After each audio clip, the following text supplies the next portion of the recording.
Halo semuanya, salam sehat, salam olahraga jaya. Ya, berjumpa lagi bersama Bapak di sini. Jadi hari ini kita akan memasuki pelajaran yang pertama di tahun semester pertama ini. Biar kiranya kalian tetap fokus dan juga tetap semangat walaupun kita masih tetap belajar dari rumah.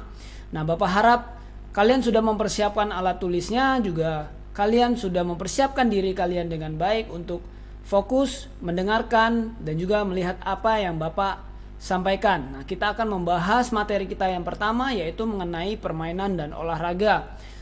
Kita langsung saja ke materinya, anak-anak siap? Kita ke materinya yang pertama, permainan dan olahraga. Nah, hari ini kita akan membahas mengenai kombinasi gerak jalan dan lari. Nah, kalau di kelas 2 kalian sudah mempelajari gerak dasar berjalan dan berlari. Nah, sekarang kita akan membahas mengenai dan kombinasi gerak jalan dan lari. Nah, kombinasi gerak dasar jalan dan lari ini ada beberapa macam. Yang pertama yang kita akan pelajari yaitu jalan berjinjit. Nah, bagaimana cara melakukan gerakan jalan berjinjit ini? Nah, kalian simak. Yang pertama yang harus dilakukan adalah membentuk dua regu. Regu A dan regu B. Nah, regu A berbaris di garis start dan regu B berbaris di garis finish. Giliran pertama, anggota regu A menjemput anggota regu B dengan cara berjalan berjinjit dan menggandeng tangan. Nah, selama berjalan, kaki tidak boleh turun. Jika turun, harus mengulang dari tempat awal. Nah, jadi di sini kalian diminta untuk berjalan bergandengan tetapi dengan kaki menjinjit. Ya, jadi selama berjalan kaki tidak boleh turun ke bawah. Nah, seandainya kaki turun ke bawah, kalian harus mengulanginya dari awal kembali. Nah, kemudian setelah itu mengganti regu B dan regu B yang menjemput anggota regu A. Kemudian seterusnya, yaitu kombinasi gerak dasar jalan berjinjit. Nah, kemudian yang kedua ada jalan berbelok-belok. Nah, jalan berbelok-belok ini bagaimana cara melakukannya? Nah, yang pertama yang harus disiapkan adalah beberapa balok dan batu yang kita harus ambil. Balok diletakkan berjajar dengan jarak 2 meter. Kemudian batu diletakkan di depan balok terakhir. Kemudian anak-anak siap berbaris dan juga mendengarkan aba-aba dari Bapak. Nah, kemudian setelah mendengarkan aba-aba, anak-anak berjalan berbelok-belok melewati balok-balok, kemudian mengambil satu batu. Begitu selanjutnya sampai batu habis, ya. Jadi jumlah batu biasa ditentukan oleh Bapak. Nah, kemudian saat berjalan kalian tidak boleh menyenggol balok. Jika menyenggol balok maka harus diulang kembali dari awal. Nah, jadi kalian tidak boleh menyenggol balok yang ada saat kalian sudah memulai berjalan, kemudian seterusnya diulangi kembali. Kemudian jika tadi kita sudah belajar mengenai gerak dasar kombinasi gerak dasar berjalan, nah sekarang ada kombinasi gerak dasar berlari. Nah, yang pertama yang kita akan pelajari yaitu lari dengan mengangkat paha. Jadi lari dengan mengangkat paha ini kita harus persiapkan dengan baik-baik agar tidak cedera.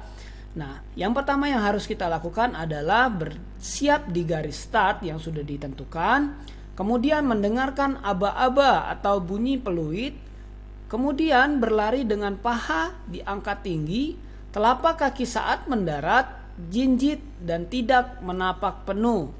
Saat berlari menuju garis finish, menyanyikan lagu. Nah, biasanya kita menyanyikan lagu Maju Tak Gentar. Nah, jadi saat berlari kalian mengangkat paha tinggi, kemudian kakinya jinjit, tidak boleh menapak penuh sampai ke garis finish sambil menyanyikan sebuah lagu. Itu lari dengan mengangkat paha. Nah, kemudian yang kedua ada lari dengan tumit menyentuh pantat. Nah, bagaimana cara melakukan lari dengan tumit menyentuh pantat ini? Nah, biasanya Bapak menyuruh anak-anak berdiri membentuk lingkaran mengelilingi guru atau teman kalian. Nah, jika guru berkata mengecil, anak-anak harus berlari maju untuk membentuk lingkaran yang lebih kecil. Jika sebaliknya, Jika guru berkata membesar, anak-anak harus kembali mundur membuat lingkaran besar, tetapi dengan cara berlari dengan tumit menyentuh pantat kalian. Ya, itu lari dengan tumit menyentuh pantat. Kemudian yang ketiga ada lari sambil menepuk tangan atau lari sambil tos. Nah, biasanya kita membuat garis pembatas dan garis pembatas A dan ada juga garis pembatas B dengan jarak biasa 10 meter atau bisa lebih. Nah, kemudian anak-anak dibagi menjadi 2 regu. Regu yang pertama baris 1 di belakang baris pembatas. Regu kedua berbaris di belakang garis pembatas B. Kemudian mendengar aba-aba ya, berarti bergantian selalu diawali dengan tepuk tangan atau tos terlebih dahulu dengan temannya yang berlainan regu. Jadi berlari bersama-sama saling berhadapan. Kemudian saat bergantian anak-anak tos ke temannya yang sedang berbaris. Setelah melakukan lari, berdiri di belakang barisan dan kemudian mengulangi seterusnya dan seterusnya lagi sampai dengan selesai. Ya, mungkin itu saja materi yang bisa Bapak sampaikan hari ini mengenai kombinasi gerak dasar jalan dan kombinasi gerak dasar lari. Nah, Bapak harap walaupun Bapak menjelaskannya secara singkat dan juga secara cepat, Bapak harap kalian dapat memahami apa materi hari ini, dan jika kalian ingin mengulanginya kembali, kalian bisa putar video ini kembali. Dan untuk tugasnya, untuk tugas kita hari ini, kita akan mempraktikkan, kalian akan mempraktikkan bagaimana cara jalan berjinjit dan juga jalan berbelok. Ya, jadi kalian harus membuat video dengan gerakan jalan jinjit dan juga jalan berbelok. Nah, kalian sertakan nama kalian dan juga kirim ke Bapak ya. Dan itu saja mungkin yang bisa Bapak jelaskan hari ini. Untuk kalian semua tetap semangat walaupun kita belajar dari rumah. Berharap dan berdoa supaya kita dapat berjumpa kembali dan juga bisa mempraktikkan apa yang Bapak sampaikan hari ini. Itu saja mungkin dari Bapak. Terima kasih karena sudah memperhatikan. Tetap semangat, tetap jaga kesehatan walaupun dari rumah. Salam olahraga, jaya. Sampai jumpa kembali. Dadah.